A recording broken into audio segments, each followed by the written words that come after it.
Check, check, check. Check, check. What's good, brother? That's good. Pimp Juice. Happy Wednesday. Happy hump day. Yes. How you doing? How you been? Good, brother, good. Another week.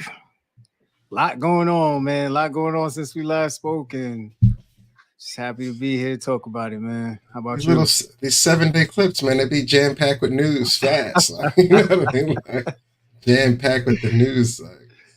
But week was all right, man. Big, some letdowns, some positives, but it's been a week, man. It has been a week. I get this lighting right. Get the right glow on. But other than that, though, this dead center of summer feel. Everybody with the corporate is on vacation. Like the emails have slowed down. The parking lot's not as full. It's a lot of funny stuff happening on the corporate side of things on this June, July / August run. Yeah, man. It's that interesting part of vacation season, PTO season. You know what I mean? At least in my building, I heard today like a lot of people were in the office, but a lot of people were like, "Yeah, I see y'all in like 2 weeks, 3 weeks, or however long their vacation is." So it's we get to have some fun with them. You know what I'm saying? Like, listen, who approved this PTO? Or, you know, my shirt size is medium. You know what I mean? I'm a big fan of shot glasses. Depending on where you're going, there's a certain liquor of choice. You know, if you bring that back, I won't mind it. You know what I mean? It won't hurt. Just a little bit. Yeah, man. Yeah. How's the levels? Volume good on that side? Everything all right? Yeah, I hear you good, brother. Everything cool, good. Cool. Just gonna send this out to a couple people, see if they wanna tune in with us real quick. Oh, shit. All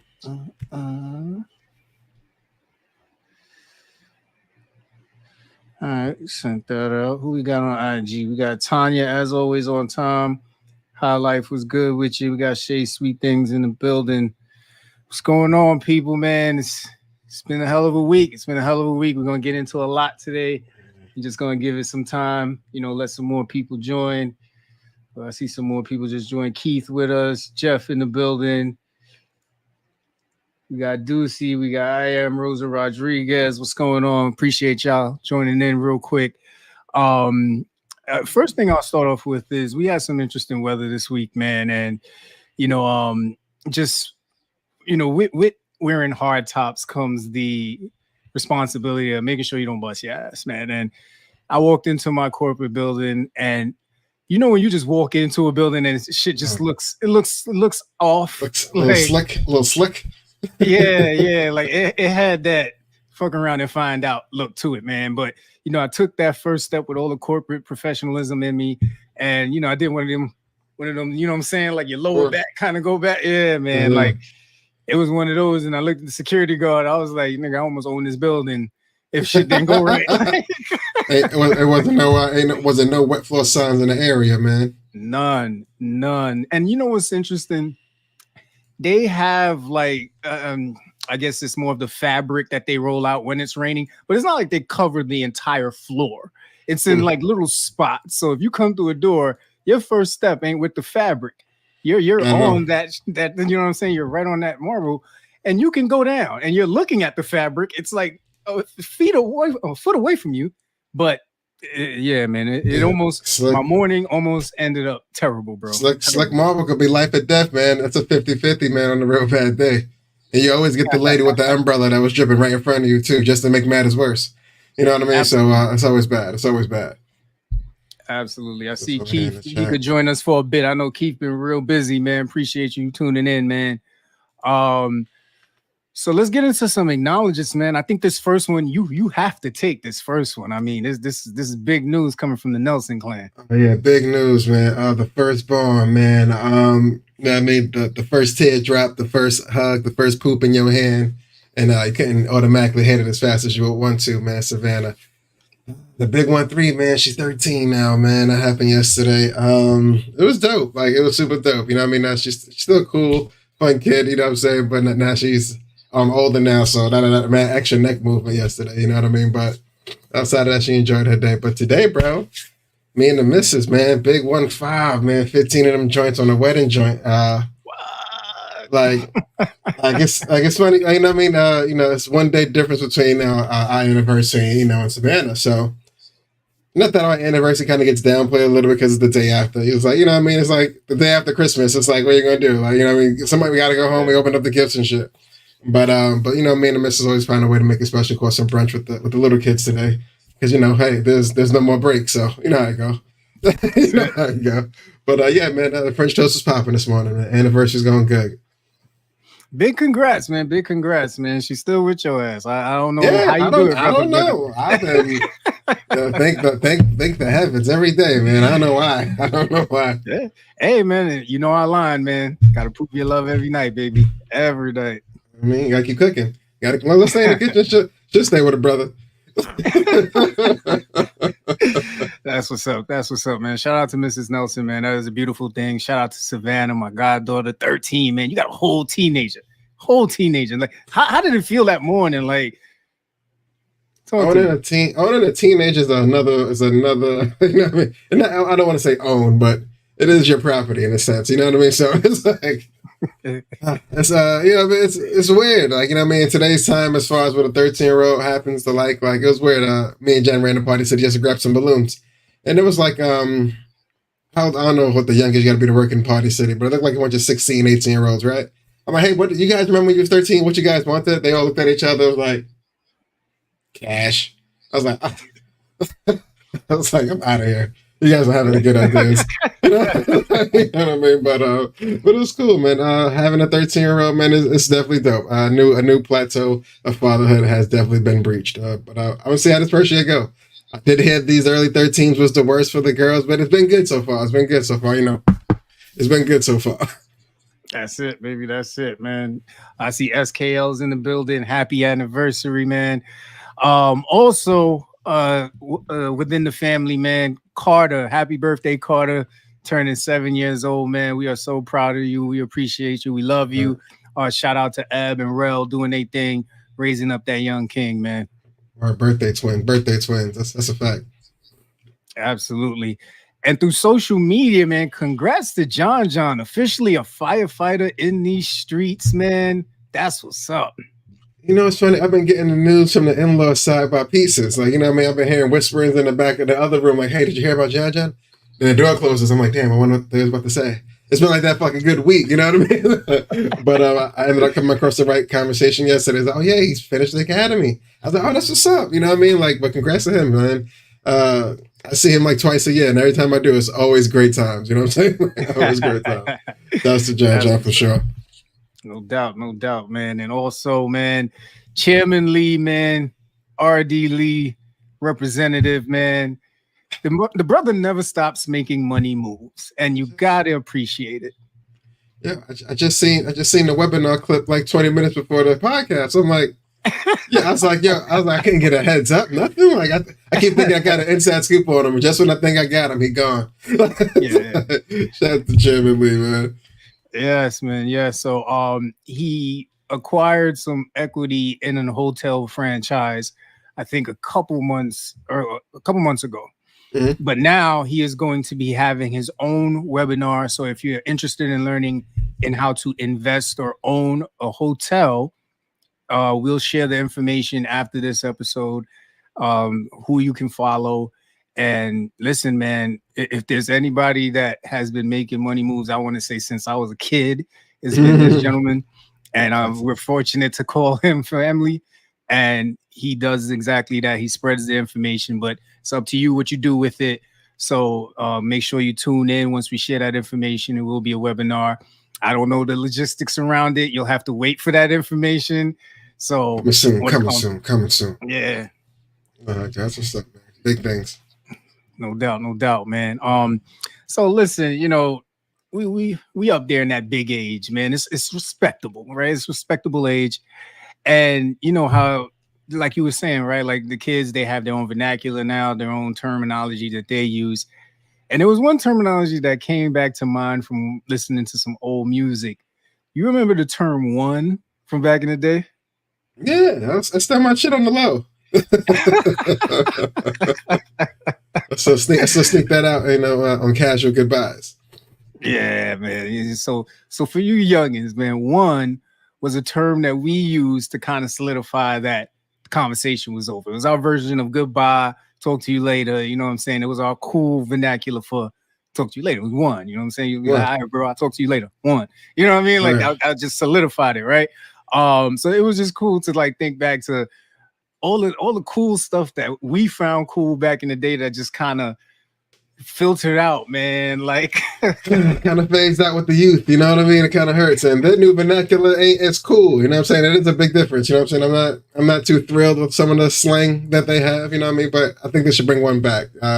That's a good one. Or high life, bet one. You know what I'm saying? Like you need those. You need those. I still say betting one often though. I think that's still in the everyday speech. Yeah, I definitely still use bet. One, I haven't used that in forever, man. I think I might try and bring it back. It's gonna confuse the fuck out of a couple people in the beginning, but I'm gonna bring it back.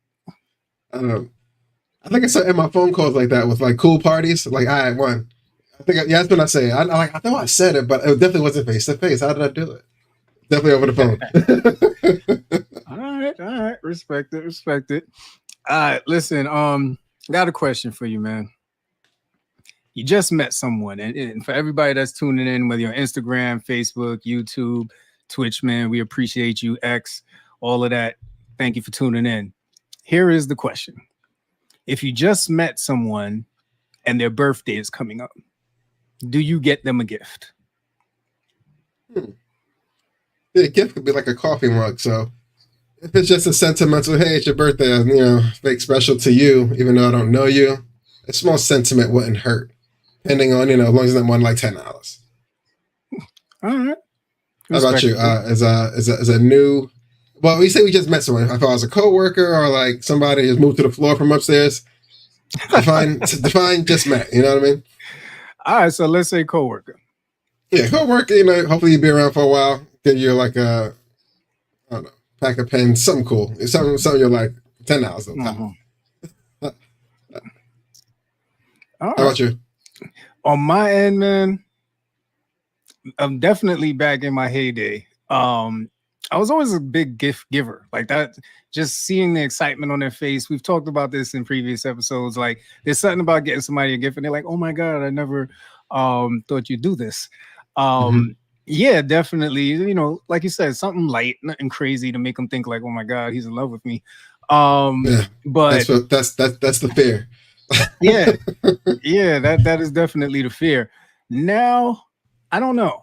I'll definitely give you like a shout out. Like I'll text you like, yo, happy birthday, send you like a cool GIF, not a gift, but a GIF. You know what I mean? Like on your phone, and be like, yo, it's your day, man. Drink up. And that might be it. You got to keep it cordial. You got to keep it calm. You know what I'm saying? Because you ever received an over the top gift that you weren't expecting? Actually, no. And I thank God for that, because then it puts me in that weird space where is this friendship? Because I thought it was like, I didn't know it was this gift type friendship. Okay. What about you? I wouldn't say it was over the top, but it was. It felt extremely important in my life at the time when I got it. One of my coworkers, she has one of the what's it called, the product design machines, like I think it's called the Chirp or something. It's a very large device where she could just print screen anything on anything. You know what I'm saying? And she got me like a water bottle with a cool thermos thing with it say, Kenny on the side. And it was mad personal. She's like, oh, hey, Kenny, like I know you're going away next week. I was like, oh man. Thanks, man. Hey, lunch with me tomorrow? Like, I felt bad. I didn't know how to respond. You know what I'm saying? So, lunch with me tomorrow? He said, yeah, I mean, just one pie, just us. Yeah, I mean, we'll chill out. But other than that, no crazy gifts, nothing crazy. All right. Okay, you know what? Now I do remember one time. It was surprising. I don't think it was over the top, but it was very surprising. Some people at work put a bunch of like really cool things together for my 40th.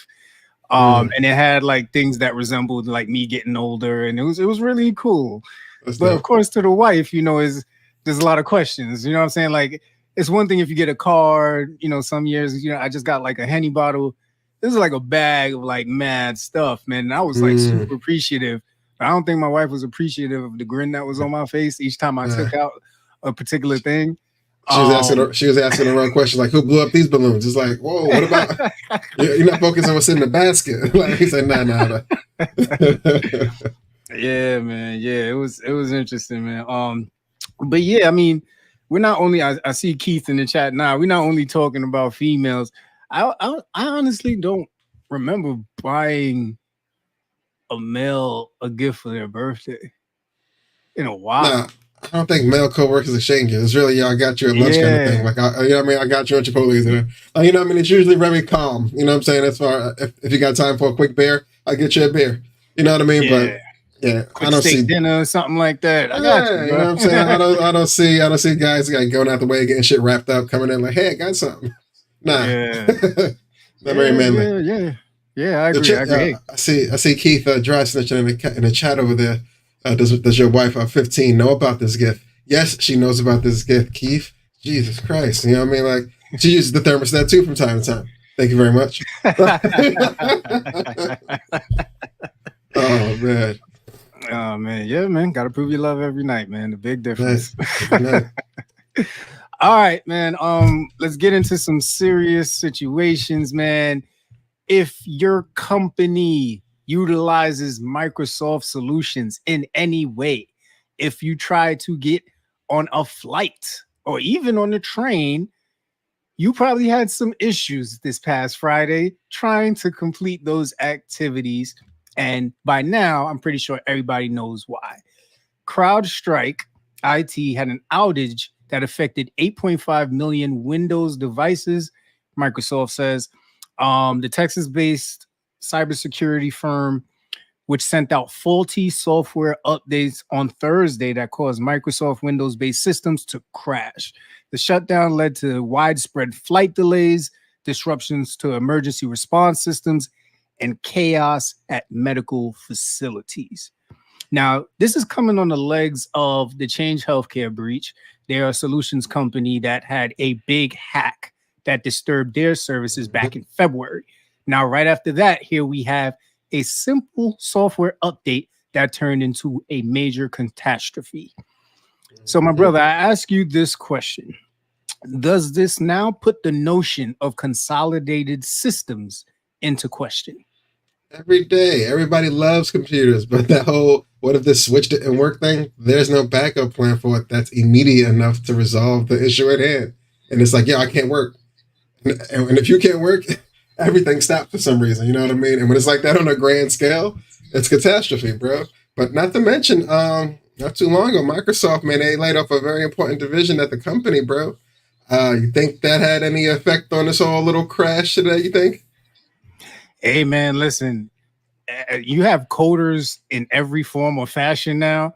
So I wouldn't be surprised. I mean, CrowdStrike, of course, is a separate entity from Microsoft, but people got connections these days, man. And somebody probably knows somebody at CrowdStrike, say, hey, do a little get back. But yeah, I mean, listen, to your point, we know the efficiencies. We know the efficiencies of having consolidated systems, but we also know, to Kenny's point, if anything goes wrong with them, what are we going to do? So, for instance, most hospitals that use electronic medical records provider Epic, they keep track of their patient data, but that wasn't affected because Epic is a separate entity. But for other instances that they had, other external tools, they had to resort to what they used to do, man, getting the papers out, tracking things. I mean, other solutions were down.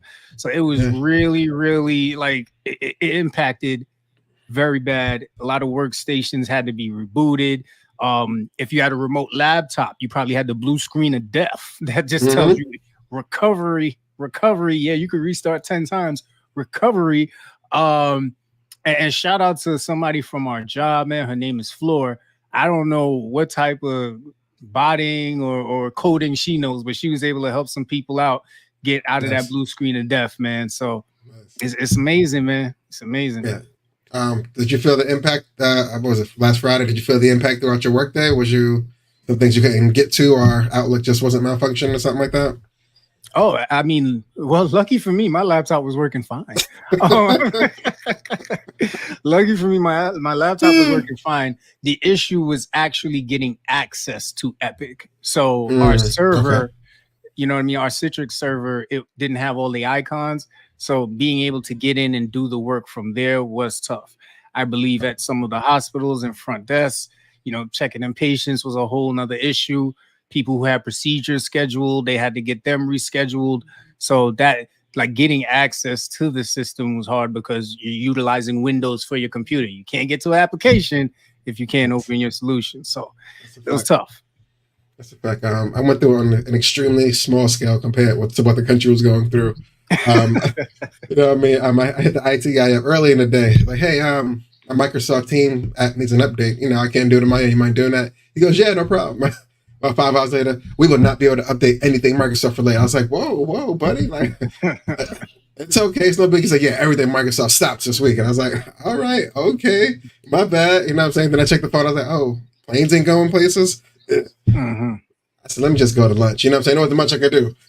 You know what I mean? But honestly, and I love people who really want to do their job, but when something is system related, the toughest part is being a part of the chat where everybody's saying the same thing. It's like, yeah, I put in the ticket.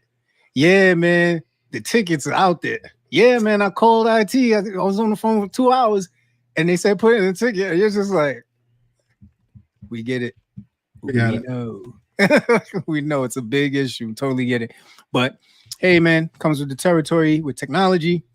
We made it through. But next question I have for you and everybody tuning in. Do you think CrowdStrike knew there would be an issue with this software update? Not initially, but I do feel sometimes they do have a bit of a. They have these charts and tests and programs and kind of efficiencies to know at some point we will get to a point where we would have to now update the system to an extent to keep itself going. And I think they might have seen it and just said, yeah, we'll get to it. We'll get to it. You know what I mean? And then with some layoffs, like you said, somebody in that specific division might have been the key person to be like, yeah, we got to do that before 12 midnight tonight. And everybody kind of brushes that guy off, but that guy doesn't have the job anymore. He didn't really leave his journal around. So I think it was something they kind of could have avoided, but sometimes you can't, man. But if there's an issue like that and they look the other way because they're that happy, possible. It's possible. I agree with you, man. Everything goes through testing. Our IT within our health system, they go through testing with everything before it goes into production. So I agree with you. I think somebody probably saw a quick glitch and said, probably nothing. Maybe when we put it into, when it goes into production, everything will be fine. And what we saw was that was not the case, man. But hopefully your system is up and running. For those people who had to have flights delayed, appointments canceled, I know it's annoying, man. But once again, man, we are in a technology age, and unfortunately, we are subjected to potential situations like this. But to what Kenny was talking about, Microsoft also laid off their entire DEI division, and former employees were blasting the company for lack of investment in DEI, diversity, equity, and inclusion initiatives. Now, let me just go over what that means. And, this goes back to 2020 when you saw a lot of organizations say Black Lives Matter, and we're going to invest in how we're looking at our equal opportunity and equity, and investing in communities that need better resources. If you do not allocate those dollars and assign tangible results to them, what it comes is just throwing money at the problem and not really realizing that this is something that actually has to have a plan of execution behind it that's sustainable. Because if you're really talking about impacting DEI initiatives, that takes time. Now, according to this employee, that was not the case at Microsoft. Remember, this is allegedly, this is this employee's words, not ours. So when you hear stuff like that, Kenny, and with everything we've been talking about with DEI, are you surprised by any of this? I asked this question to you a long time ago, like a while ago, 2 or 3 years, pandemic time. DEI, it it looked cool for a moment. It was very something like a fad to get behind. Not sure why it struck up that chord. It's something that's always been around as far as equal opportunity, especially in the workforce. But it became a cool thing. And now that cool is kind of fading away, or it's not as mainstream as it was 24 months ago. I actually feel like if there's not a bottom line, if there's no income being generated from these new divisions we created, what do we do now? You know what I mean? Like, who's going to run these non-profitable portions of the company that we allocated funds to? You know what I mean? I think at some point it just got into the red, and they'd rather, just get killed on social media for 4 or 5 days instead of this expense over the next 6 months. You know what I mean? I think that's what it came down to. It wasn't a profitable thing in certain organizations. Microsoft just being one of them. Yeah, that's a harsh truth. That is a very harsh truth. And to add to that, I mean, I think it comes from poor leadership, not understanding how to turn those dollars into actual profitable gains. There is a benefit to having a workforce that is diverse. They bring diverse forms of technology. For instance, how we're looking at natural language learning. This is actually coming into the AI for healthcare. And if you have someone that doesn't have this background, have this awareness of different cultures, of different races, you lose some of that knowledge and nuance in the programming. Now, granted, yes, you can put out the product and it's going to spit out whatever AI determinations and predictions that you've coded, but it's all going to be subjected to the coder's knowledge base. And if that's limited, then the solution's limited. But this is the tough truth that Kenny and I have been navigating for 4 years on this podcast.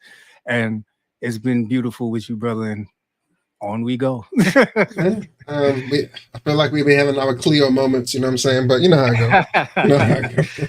Very true. Very true, man. Oh, I'm going to let you start this next one, man, because this one, you kind of predicted it, but go ahead.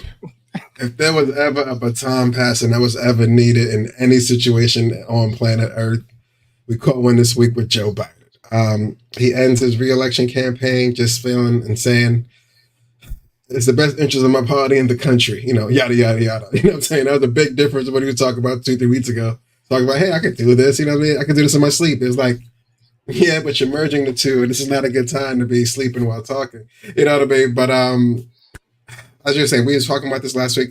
Were you truly surprised by this happening? Not at all. And in talking with my VP, he made a great point. He thought that this decision was actually made a while ago. They just didn't know how to tell us. Mm-hmm. You know what I mean? And he thinks it was probably, I think, even pre-debate. Mm-hmm. You know what I'm saying? Probably pre-debate, because there was a lot of concerns around his overall well-being, and I'll leave it at that because I don't know much about it. And the debate just kind of sealed the deal. So no, not surprised. Okay. But as we continue, my bad, go ahead. Oh no, they're gonna say now. This is what worries me, right? We all saw he wasn't doing good, and this is the small clips that they show us on television. This man has had doctors, checkups, staff. You know what I mean? I'm pretty sure he was still able to sign his own signature, but in the event he didn't want to, I'm pretty sure he had somebody in this team that was able to take care of that responsibility for him. It's like, when you have all this personnel looking out for your best interest, which in turn is the country's best interest, like, nobody wants to give him that little pat on the shoulder, like, yeah, boss, how about you sit, just sit this one out. You know what I mean? Let us. I felt like that should have been more urgent than just happening like so sporadically this past few days. But whatever, man. No, I agree with you. I honestly feel like Joe felt it. Like, sometimes, like, and listen, of course, this is just my opinion. I'm guessing, right? I could probably be, lying, and he never wanted to quit. But sometimes your body and you get this vibe, like, you know what, man, I'm tired, boss. Like, I've done all I can for this country, and I think it's time to pass it on to someone who has that drive, that hunger, and the overall well-being to do this job. And I think there's something powerful in knowing when it's time to step away. We see it in athletes all the time when they say, I'll never cheat the game. And I think in this case, I would not be surprised if Joe himself said he didn't want to do this and the party really pushed him because they didn't see another candidate that could really challenge Trump. But of course, that's all speculation. Mm-hmm. And so Kamala, she is the new Democratic nominee, my man. Does it feel like the right move? Honestly, I mean, you know us, man. We tiptoe in politics. You know what I'm saying? Like, okay. I think it's great to see a woman get this opportunity. Mm-hmm. I think it's great to see a Black woman get this opportunity as well. I think it's definitely great for the country to actually see how this is going to work out, because now this is a totally different competition. Mm-hmm. Did they officially make her the nominee? I know she's garnering support for it. I don't know if she got the official nod.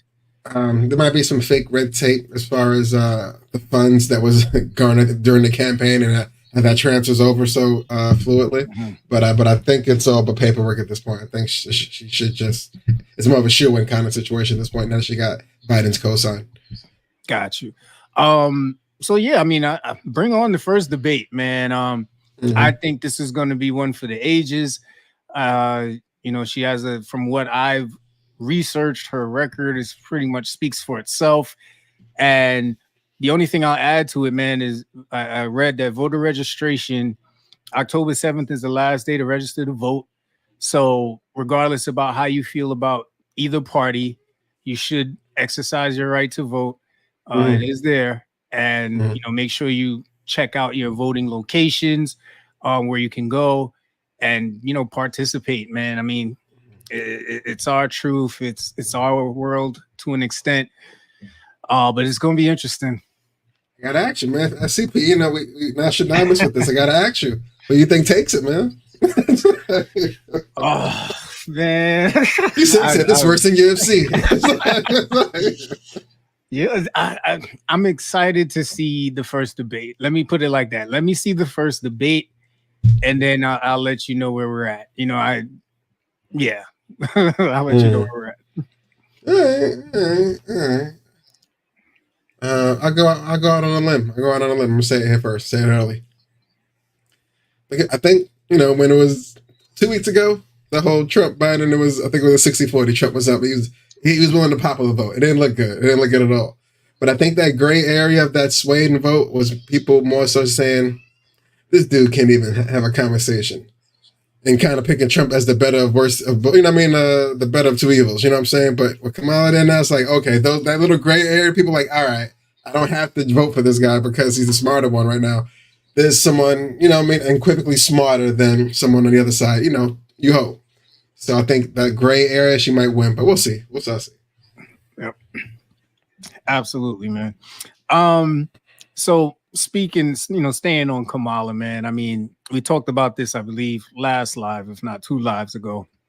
And we know that now that, she is slated to be the nominee, of course, now all the slander comes, all the old photos, old history, a lot of myths about things that she's been responsible for coming out. But one of the things that we've said about her is that, she would be our DEI president, right? And, I'm really thankful for the DEI experts and scholars in my life that share a lot of information. And the one thing they did share was a post on LinkedIn from Manal Bopaya. She's the author of the book Equity. And she made this post that it basically outlines that when someone calls it a DEI hire, you are reinforcing the idea that DEI is bad if you say it's not a DEI hire, because it should be a good thing, which it is. She says instead, our response should be, oh, great, because DEI casts a wide net to get the most qualified candidate, not just someone who looks like the person, which is what we've seen with Legacy, and when certain people who are non-BIPOC are in color, are in office, or are in position. They hire people who look like them, who held a position before them. So that's great that we're getting the most qualified candidate. And then she says you can follow it up with, and she's not hired. She'll be elected by the majority of the people, hands down. If anyone else wins, it's because they game the system to claim the job despite losing. That was deep. That was deep. I need that book. I want to run through that real fast on my own. That was a good statement. Yep. So, I mean, I'm always finding ways to frame things, because with all the presentations and with, talking about this stuff all the time, and I mean, this podcast is just great practice on it. You're always looking for ways to acknowledge the other side's understanding of things, but then also clarify that understanding so that they can't use it against you in a later time. Because what I've learned from talking to a lot of people is the reason why DEI is so under attack is because of what Manal just spoke about. We framed it as if, oh, this isn't something that needs to be done. It does. It's a good thing. So, yeah, man. Just wanted to share that with the people. Appreciate it. Mm-hmm. Let me just send me that book. I'm gonna throw the name of it in the chat. No doubt. All right. Before we get into this segment, just want to acknowledge the people are rocking with us over on IG. We got Tanya. Keith still rocking with us. Okay, he probably listening to us while he DJing, or he probably on that bicycle of his, but it's all good. We got Jeff still in the building with us. Shay Sweet Things, High Life, Angie rocking with us. What's up, Angie? SKL and Panero in the building. Appreciate you all. Shout out to the people checking in on Facebook, YouTube, X, and Twitch. We have this segment here that I love, near and dear to my heart. I'm not a doctor. I just play one here on FCP, y'all. You've probably been on the train and you've seen a Subway ad that says, get paid to take care of your loved ones. Or you've probably been on TikTok watching some young person talk about, I get paid just to sit at home and take care of my grandma. This program is the Consumer Directed Personal Assistance Program, known as CDPAP, and it's paid largely through the state's Medicaid system. It has helped drive the majority of New York City's job growth over the past year. Now, the criticism over this is that Governor Kathy Hochul feels like at this point it is a racket, because a lot of people are claiming these jobs, but they aren't really taking care of the person they're supposed to be taking care of. Allow me to interject. When you're driving, you hear these commercials and goes, that sounds a little bit too good to be true. But you get paid the same thing. I'm like, I know that. Hey, if you're qualified for the position and it is a family member in need, and you share a front door, that's dope. You know what I'm saying? That's cool for you to know as far as a 2-for-1 goes. But niggas that's not taking care of grandma, they just collecting a check. I always felt bad. I was like, nah, there has to be some sort of screening process for that. They're not just going, yeah, you sound like, yeah, I think you can take care of this. You know what I mean? Finish your checking info. We'll send it right over. You know what I mean? But talk to me, man. Are they putting a kibosh on it? She wants to. She feels it's a racket. So budget officials published documents in April of this year showing that almost all of the jobs added in the city in the 12 months ended March were in the home health industry. Without those gains, the city's total private sector jobs would have contracted over the year. The program has become one of the most abused programs in the entire history of the state of New York. That's a quote from Hochul.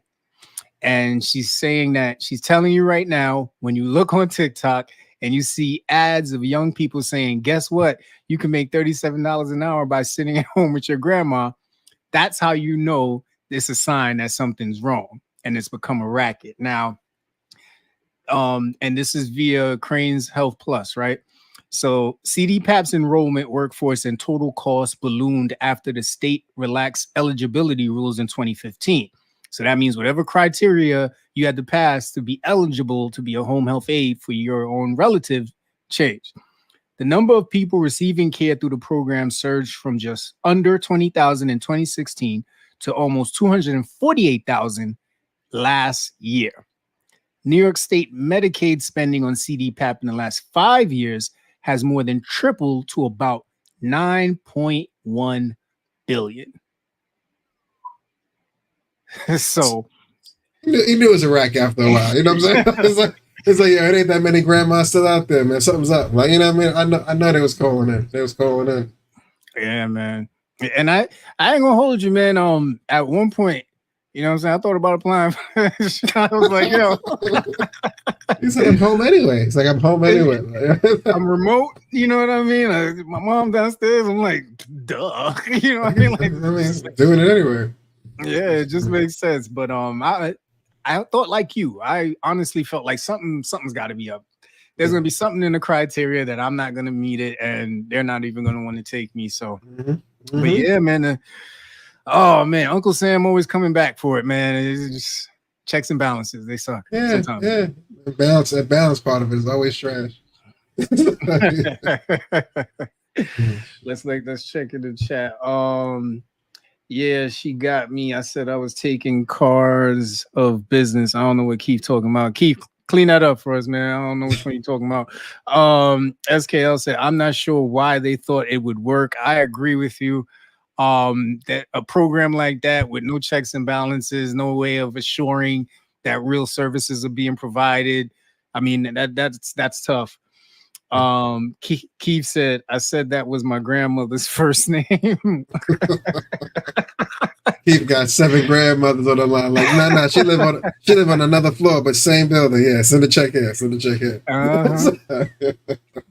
Absolutely, man. All right. Now we're just gonna go over to they had a list of the 10 best and worst states for women's health outcomes. We know we have a very good fan base here at FCP of the ladies, so we always like to share this information.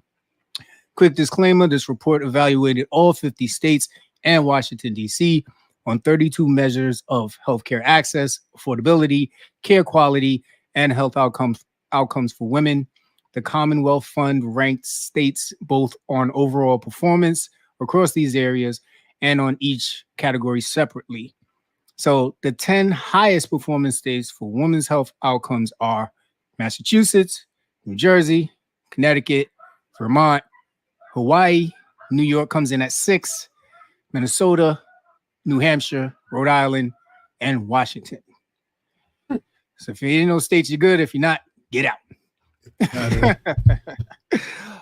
Now the 10 lowest performing states. And listen, this is not our list. This list is via Becker's Health.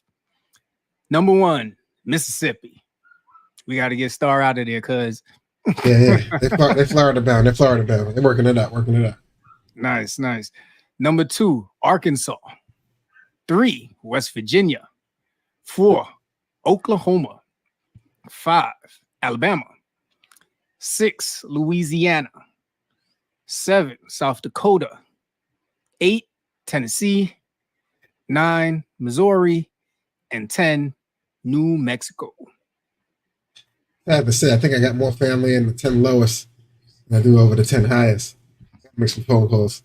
Like, hey, have you checked the hospital there lately? I don't think it's the one. Yeah, man. And you can always do your research for the full list and for the categories that they reviewed.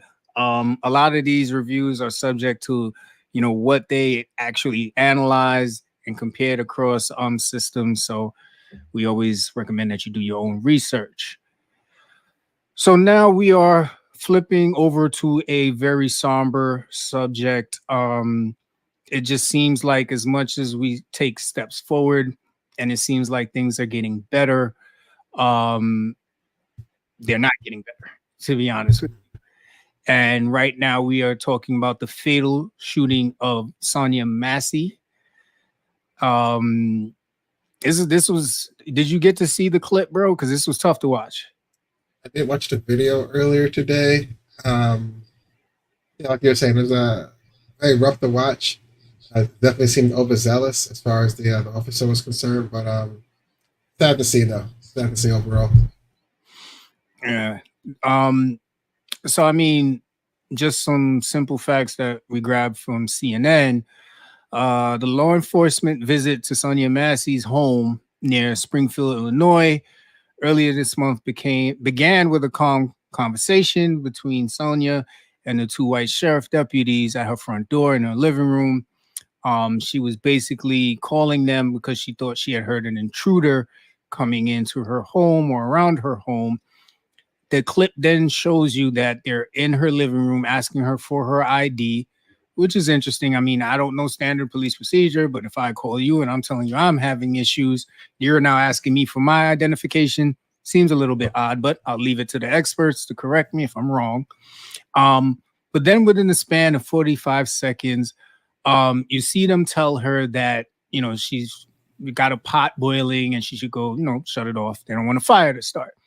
She walks over there and you can see that the officers are kind of like scanning the room. They're walking around looking at stuff. And she asks one of them, where is he going? And, he just says, he's stepping away from the boiling water or whatever. So, she starts to mention about how she rebukes them in the name of Jesus or anything like that. Now, mind you, this is video footage. We don't know if it's edited in real time. We have no idea. But from there, you see Sean Grayson start to tell her, don't throw that water at me. I'll shoot you in the effing face. Mm-hmm. Then you see him draw his weapon at her. And she now says, I'm sorry. You see her duck holding a pot.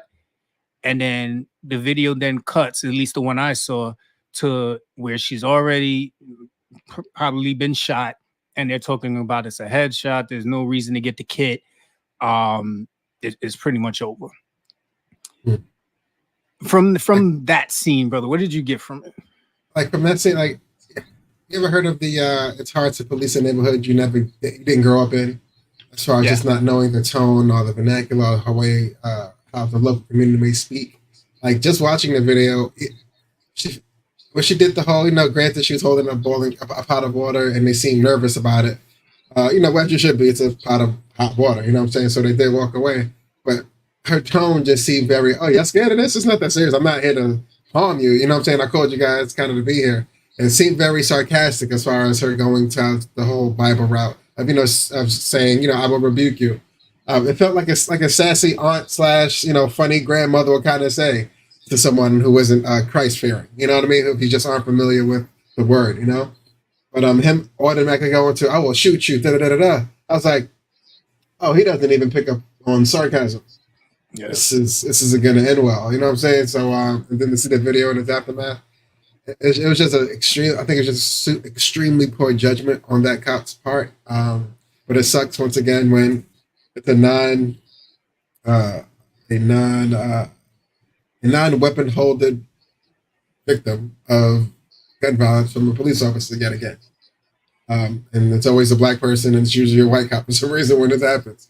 Not to, make a point stick, but it's sticking on its own. Like, it's something that's just repetitive at this point.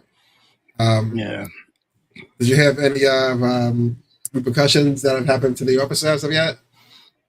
Yeah, I mean, also, through CNN, there was a review by the Illinois State Police that found Grayson was not justified in his use of deadly force, which I think was obvious from the video. So from that review, he was indeed fired. He was indicted on 3 counts of first-degree murder, and I think some another charge around, the what is it? Something with a gun. I'll find it.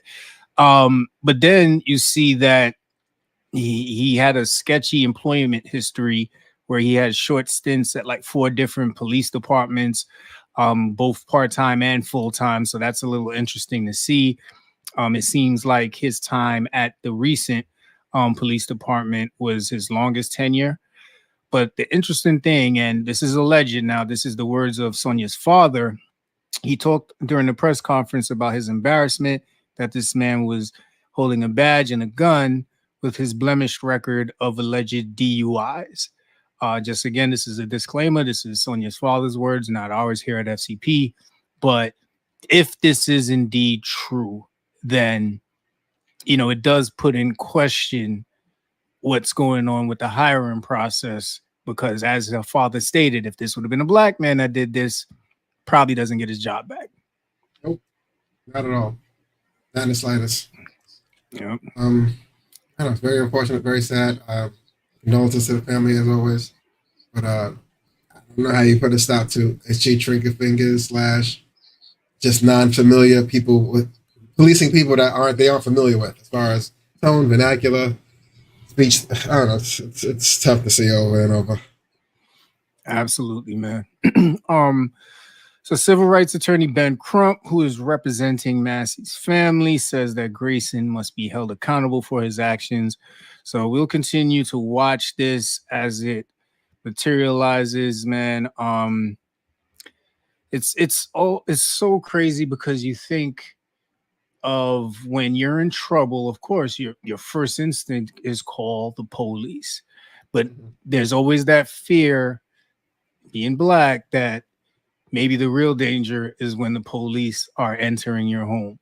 And that is something that's very unique and very scary. And, like you said, man, condolences to the family, and be safe out there, y'all.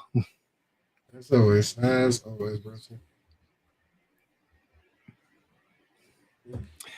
All right. We're gonna make that transition over to FCP Sports Corner, unless you got anything else, my brother. Not on this one, my good man. Let's move on to sports. Absolutely. All right. So, as we always talk about, man, the WNBA, man, they are doing their thing, man, and they had their WNBA All-Star game, I believe, 2 weekends ago. And Arike went off, man. She went off for 34 points. I will not do her the disservice of pronouncing her last name wrong. So I will just leave it at Arike, but I promise you all by next episode, I will have her last name on point. But yeah, man, she went off for 34 points. It was interesting because this time it was Team USA against Team WNBA. And of course, WNBA, you feel like you get slighted if you don't make the USA team. You know what I'm saying? So it was tough because, some good players on both teams, but for the WNBA to pull it out, Team WNBA to pull it out against Team USA, that says something. And for Arike to really show her skill, I mean, she's always been tremendously good, but she showed it on the biggest stage with WNBA, and that was big. Angel Reese got herself a double-double, so she continues to have an amazing rookie year. Thanks. And as Arike should, showing out for 34 points, she was the MVP, bro. And listen, man, the trophy has been in question for some years now. It has been, and I understand why. It makes a lot of sense why it was. You know what I mean? Like, they did Kelsey Plum disgusting in 2022. That wasn't cool. Yes, man. It wasn't cool whatsoever. Man. You know what I'm saying? But yeah, man. Happy to upgrade it. Yeah, if I'm Kelsey, man, I need to trade this in, fam. I need to trade this in. I'm glad that I set the tone for the people after me to get better. But I'm pretty sure, if MLK could get a second go at it, he'd want some of this good life, man. You know what I'm saying? Like, just a little bit. Good life. Just a splash. Man. Yeah, man. So man. Shouts to them, man. And I ain't gonna lie, like you said, the MVP for this year, her shot selection on the highlights was nuts. Like, everything was water too, by the way.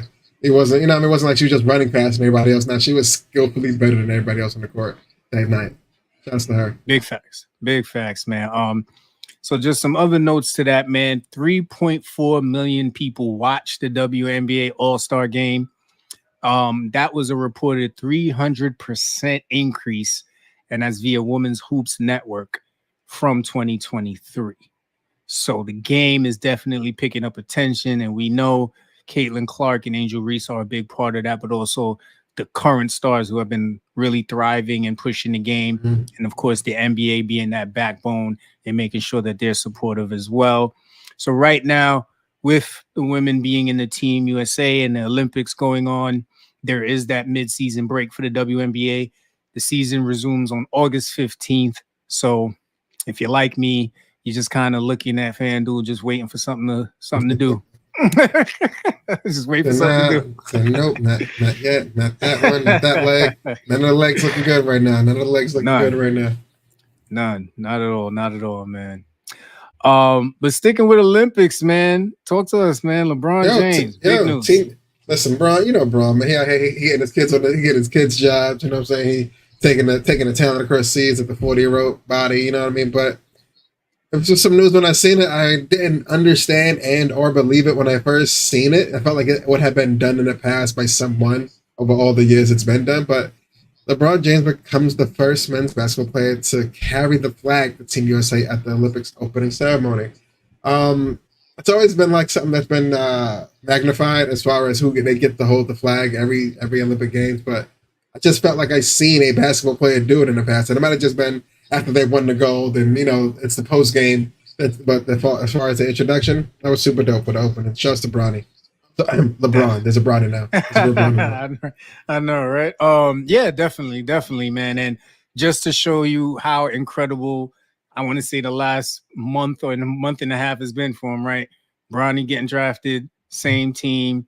To your point, being the first U.S. men's basketball player to carry the flag, and then also pretty much saving Team USA in 2 Olympic Games. I mean, South Sudan was no joke. Yeah. Germany was no joke. Yeah. And without LeBron, they're probably 0-2. That's a fact. And it's funny because I assume these games to get more difficult every Olympic go around. You know what I mean? The world is doing nothing but getting better, and they have our form of basketball in a microscope. You know what I mean? It's watched all over the world, so to speak. So they will be getting better as time goes on, but we're always good. So when everybody else is getting better, it's like, damn, they kind of catching up. So winning these games close, it's like we are still a slice better, but we are one bad coaching play down the line away from losing this shit. You know what I'm saying? So we got to get it all. Everybody got to be on the same page. Definitely, man. Definitely. And keeping it NBA and WNBA, man, I believe either last week or the week before, we told you that Disney had made an offer to purchase the NBA TV rights for $1.8 billion. Now, well, no, I think it's more than that, right? $1.8 billion? Yes, $1.8 billion per year. So that I'll let y'all do the math on that one. Mm-hmm. Now, what happened over the last couple of days was Warner Brothers actually informed the NBA that they were going to match Disney's offer to keep the TV rights with TNT. Now, it seems like the NBA said, we good. Like, we're going to go over to Disney. We're going to see what the work looks like over there. Yeah. So they actually signed the 11-year media rights deal with Disney. This is going to be NBC and Amazon Prime Video. They signed that actually today. A couple hours ago. And they informed Warner Brothers that, we're not accepting your match. We don't care. And we're going to move on, man. How you feeling about this? Like, I'm mad it took TNT so long to go, we'll match it. Just for Amazon, Mr. No Pockets to go, all right, the incentives that they get just by coming to us anyway is going to be triple whatever this little deal on paper that everybody else knows about. So I just think the NBA just knows it may be more of a lucrative deal as far as the streaming that they have access to and getting their product out across the world in a more seamless fashion. That's the goal. You know what I mean? But it's going to be rough, man. It's going to be rough. But I do see Charles Barkley and crew showing their ass this last go around. That's a fact, man. That's a fact. So listen, man, the WNBA also made out big. They announced they signed their new 11-year media rights deal Wednesday as well with Disney. The deal is valued at about $2.2 billion or $200 million per year. But future agreements with additional partners could bring the league's overall media deals closer to $3 billion. So WNBA definitely is doing their thing along the lines with the NBA. And listen, man, I mean, you talked about it a couple of times as we've been talking about this topic. If we see the investment, if we see the support, we will see the growth of the game, man, and it shows. Yeah. You can tell by the trophy size. It's like it's getting more important as this new year's come along. But yeah, man, more eyes, more dollars. That's how it works.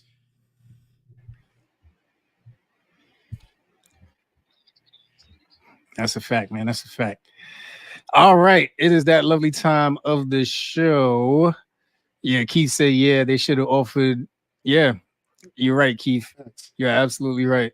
Warner Brothers should have made that offer from the jump. Like Kenny said, they shouldn't have waited, man. You know you wanted it. Yeah. Who you fooling? Like, yeah, it's the NBA, man. It's a no-brainer. All right. So at this point, we're going to move over to TV shows, movie, and music recommendations. We are going to start out with new music from Lil Wayne, man. I mean, he's featured on Corday's track Saturday mornings. Did you get a chance to hear it, brother? I did not get a chance to hear the new Wheezy, man. It's just not. It's not the same, man. I don't get to run to the. There's no more running to the stores. You know what I mean? Like I missed that. Nah, but I'm gonna catch it tonight, though. Yeah, man. Definitely a great verse, man. I mean, anytime you start out a song with, "I need more love than fake laughs." I mean, it's crazy. I need more love and less fake laughs. Like, and then he just continues to go on, and you know him, man. His metaphors and the way he flows and his bars are just always phenomenal. And it's always on time. It's on point with what's going on, but he always takes you back to the essence. Still a GOAT, man. Still a GOAT. I'm hoping at some point to hear Corday's verse. But every clip I've heard so far has just been Lil Wayne's. Oh wait, you didn't hear the whole song? Nah, not the whole song, bro. Oh yeah, I'm in here feeling bad and shit. You just heard a snippet. I just heard Lil Wayne's verse, bro. Cause they probably killed that shit. Yo, we don't even know. He probably did. He probably did. When I come back next week, I'll have the whole song ready to talk about it. And by that time, you will listen to it, and we'll be all good. Facts. On the watch / listen list. Definitely. So over to Netflix, man. We talked about the new documentary Receiver that's following NFL superstars Amon-Ra St. Brown, Devontae Adams, George Kittle, Deebo Samuel, and Justin Jefferson as they go through their 2023-2024 season. The great thing about these documentaries for me is it takes me into their lives and learn more about them. You know, from a FanDuel standpoint, from a fan standpoint, you have your perspective on players, but these documentaries really take you into their life, their work ethic. Amon-Ra St. Brown, I had no idea he spoke German. His mother is actually from Germany. Yeah, had no idea. Who knew? You don't know who these guys are under the helmet. Absolutely, man. Because their father, I believe, he like competed in bodybuilding like internationally, and he met their mom in Germany while he was competing. So she made sure that all him and his other two brothers all knew how to speak German. So I thought that was cool. And that's just a message out there to anybody who's trying to preserve the heritage, man. Make sure your kids learn the language, bro. I know it's tough. I know it's hard, but it's so beneficial to them as they get older and maneuver through life, kid. And we're both guilty. We're both guilty of that. You know what I mean? Like I was just doing the numbers in my head. I'm like, I got with my wife, my Spanish speaking wife, back in '98. I think 5-6 years. I should know this by like this. Oh man, I'm still like Miyamo Kenny status, but yeah, man. Learn young when you can, kids. Learn young when you can. Absolutely. And listen, Devontae Adams, man. If you're a fan of NFL football, you saw the struggle for him last year between Jimmy G, then I think Aiden McDonald. They fired Josh McDaniels, I think 3 or 4 games into the season, hire Antonio Pierce as interim. And then, of course, eventually he became the official head coach. But you saw the struggle, man. And you can see the struggle just watching it as a fan. The documentary just takes you into his narrative of the struggle. And the guy just wanted to be great. And one thing I didn't know was he actually signed off on Jimmy G being benched. Like, that's gangster. The fact that, like, hey, doing it behind the scenes is one thing. You know what I'm saying? Saying it in front of an 8K camera, like, yeah, I signed up for that nigga's job. He had to go. He said my legend was on the line. You know what I'm saying? So he had to That's go. I respect it though. I respect it. Yeah, man. But I really hope they figure it out this season, man, and get things rolling. And then the 49ers, man.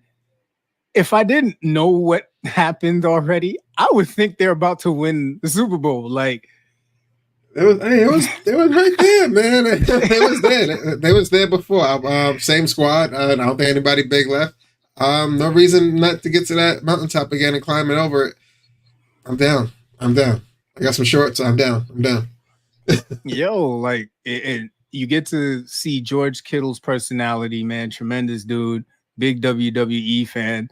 You get to see Deebo Samuel's work ethic, and the team was clicking. I mean, we all saw it last year. Like you said, they got to the precipice. They were right there. They're probably 1 or 2 plays away from being the ones who won.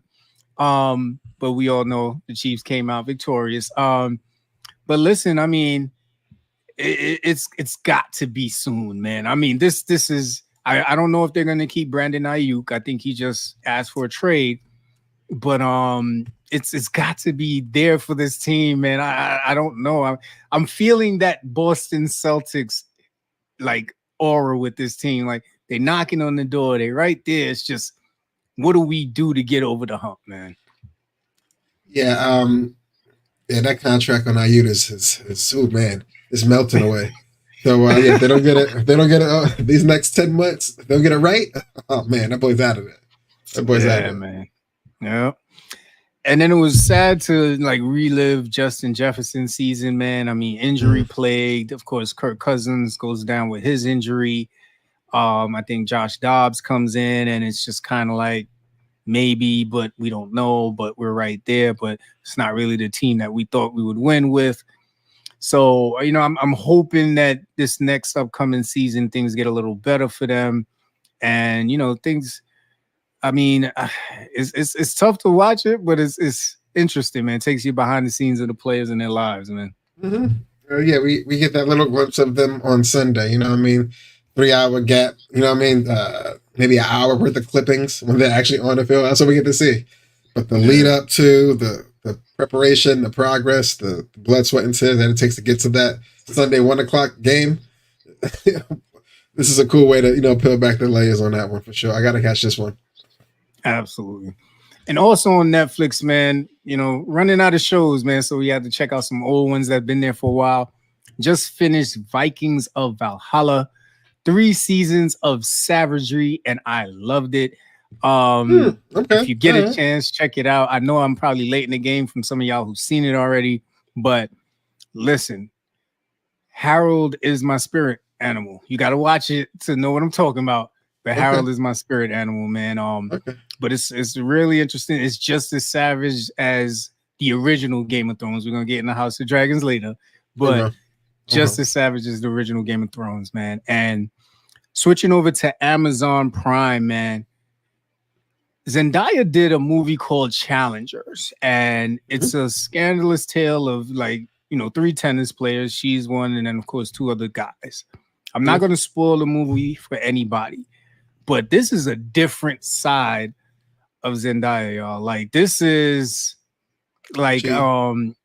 this is Euphoria-esque, but on some like bullshit. Not all drugged out like Euphoria, like on some bullshit. She acted her ass off in that one. That was a really good one. She did. She really stepped outside of her comfort zone, so to speak. Absolutely. All right, everybody. If you have not seen episode 6, season 2 of House of Dragons, we totally love the fact that you tuned in. We totally love that you tuned in, but we are about to talk about it to the extent that we may spoil it for you if you have not seen it. This is our only disclaimer. Spoiler alert, spoiler alert, spoiler alert. All right. Brother. Could you imagine telling your mom that we appreciate your mac and cheese, but your mac and cheese is no longer needed at Thanksgiving? No longer needed. No longer needed at the table. It's like and make your quick and make your exit haste. Like, you know what I mean? I was like, What? Everybody just picked their balls up, just like, like, you know what I mean? I was like, yo, this man is wild disrespectful. He just got the job by accident. Just got it. You know what I mean? So, nah, I would never ever think that somebody would have the balls to say that. Say that mom at the round table, nonetheless. Like, you know what I'm saying? Savagery. Yeah, and she's got to feel messed up, man, because she did everything in her power to see that her boys would be able to get this right to be king. And we all know it's speculation about what the king was talking about before he passed away. But now to watch both of them pretty much be like, yeah, ma, thanks, but no thanks. I got it from here. She's got to be in regret. And you kind of see that throughout the episode. Facts. Like, it's not here. Like, she's just like, you don't see where you fucking up. Like, you know what I mean? Like, she's looking and he's just like, yo, ma'am, I am the king. I need you to get out of my space. He's just wild disrespectful with it. I'm not happy about it at all. Absolutely, man. Absolutely. Now, listen. If you watched episode 5, at the end of episode 5, you saw that Rhaenyra and her son were thinking maybe people who aren't direct family members but are somewhere in the bloodline can ride a dragon too, right? And they left off saying they were going to do their research. Episode starts and Rhaenyra saying she did her research and she found out that one of the lords should be able to get on this dragon. I don't know about you, brother, but if you put a dragon in front of me, let alone one named Sea Smoke, I'm not feeling it, bro. Like, I knew a rapper named Pot Smoke. Like, I'm not gonna get on something called Sea Smoke. Like, you know what I mean? It was, and I was rooting for him, man. I was rooting for him too. Like, but it was funny when the team was like, "Yo, don't show fear," right? And he was like, "All right," but he was real mad jittery with the leg. He wasn't walking with confidence when Sea Smoke gave him the eye. I mean, let's ride. You know what I mean? We gave him that quick thing. He dropped the skin, whatever it's called. You know what I mean? He's getting close. I'm like, yeah, he's not walking fast enough, man. This ain't it. And it didn't feel right. You know what I mean? I'm like, yo, he's too jittery in these steps, man. Sea Smoke, man. Boy went back, gave him the hot two. I was like, oh shit, it's over for this boy. He melted him right in his long johns. But I was like, I appreciate him saying, hey, man, he took an oath. And if it's something his queen wanted, I understand why he carried it out. But I would have had to let her know respectfully. Said, nah, man, you got to keep reading them books. There has to be another one in this bloodline that could get on one of these. And it ain't me. It ain't me at all. Yeah, absolutely, man. Absolutely. Like, yeah, I don't know. Like, I could be like third. You know what I'm saying? like if how deep is your research? Like, let's review this together because I want to make sure that, I got a lot of living to do. But yeah, he was barbecue chicken, man. He was a barbecue chicken lord. It was gangster what the other person did. I think it was one of the people who like calm the dragons before they get on. That person was getting cooked. He just slit his own throat. Said, I ain't gonna suffer through this. Now I don't know if that really ended it faster, but when I saw that, I was like, oh God. like as soon as I seen that come out, I said, nah, don't do it. And then I said, yeah, I feel them. Like, yeah. That was like, I get why he did it, but damn, he did it. Like, you know what I mean? It was rough to see. But what are you gonna do, man? 7-degree burns all over your body. What are you gonna do? I'm going out on my own terms. Yeah, what are you gonna do? What are you gonna do? Yeah. But yo, Damon is still losing his mind, bro. I'm over it, man. I'm over it. I don't know. The castle's hunted. He keeps drinking Mickey's. Like, I don't know what to tell people anymore. Like, he's seeing the Mad King, and I don't know. I don't know what's real anymore when I see Damon scenes. I don't know what to take. I'm like, this looks too misty. I don't think this is a real one. You know what I mean? He needs to wake up, get on the dragon, and help his family out. Yeah, because my nervous reaction is he gets on that dragon, his illusions make him think it's the enemy, and he's really cooking Rhaenyra and the entire family. Like that's I don't trust him on a dragon, bro. Nah, not at all. Not at all. Not right now. Not in this state. Nah. I can't do it. Not at all, man. Not at all. So we got glimpses of the king after his burns, and woof, man, I don't know, bro. Like, even so, like, why they let him stay with him by himself, man? Yeah. And the doctor knew. He's like,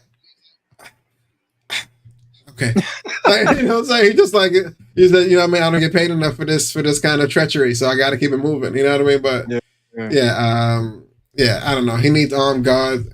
Hey, Queen ain't doing that. She wants to sit with him. You know what I'm saying? She got a full-time job of nothing now. But did you see her? Did you see her on the runaway towards the end? Her trying to get away with old girl. Yeah, man. Yeah, I thought they was gonna throw stones, man. They was throwing food. I'm like, but y'all don't got food. I don't know if I'd be throwing that. But yeah, man, they was trying to get their paws on her. Somebody connected with a raw fish on her jawbone. I was like, oh. That's like they nailed her. I was like, but it was rough to see the getaway. Yeah, man, definitely. And then Rhaenyra, man, I mean, she's having conversation with that treacherous chick. I don't know her name right now.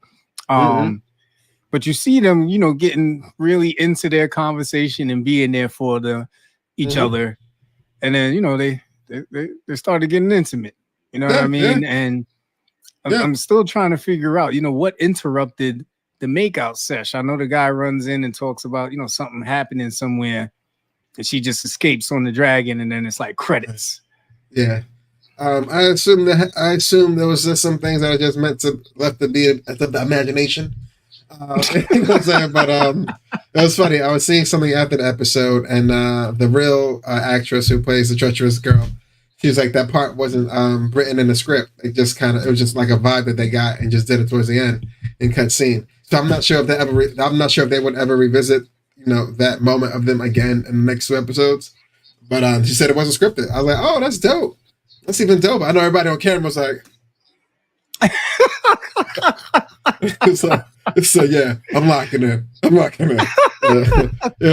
But yeah, it was if it wasn't scripted, it was dope. It looked like it made sense. Yeah. No, yeah, man. It was very impromptu. So now hearing that does make sense that it was impromptu, because I know I was like looking up and down, like watching something and working on something on the laptop. I looked up, I was like, oh, I feel you, Rhaenyra. It's been rough. It's been a rough couple months. Damon ain't there. Hey, nobody's helping the queen. So it's like, someone has to fill this role. That's a fact, man. That's a fact. All right, my brother. Anything else before we get up out of here? Man, Hump Day vibes. Big weekend coming up, as you already know. But hey, man, another Wednesday down, man. Another Wednesday down. That's all I got. Indeed, man. Listen, we appreciate all of y'all, man. As always, everybody that tuned in with us today. Listen, man, stay cool out there. If you're going on vacation, remember I wear a size medium. Just let me know the island you're going. I'll tell you the liquor of my choice. And, you know, just stay prayed up, stay loved, man. Stay safe, and we'll see y'all next Wednesday. Henny White, the real one, too. The real one. That's a fact.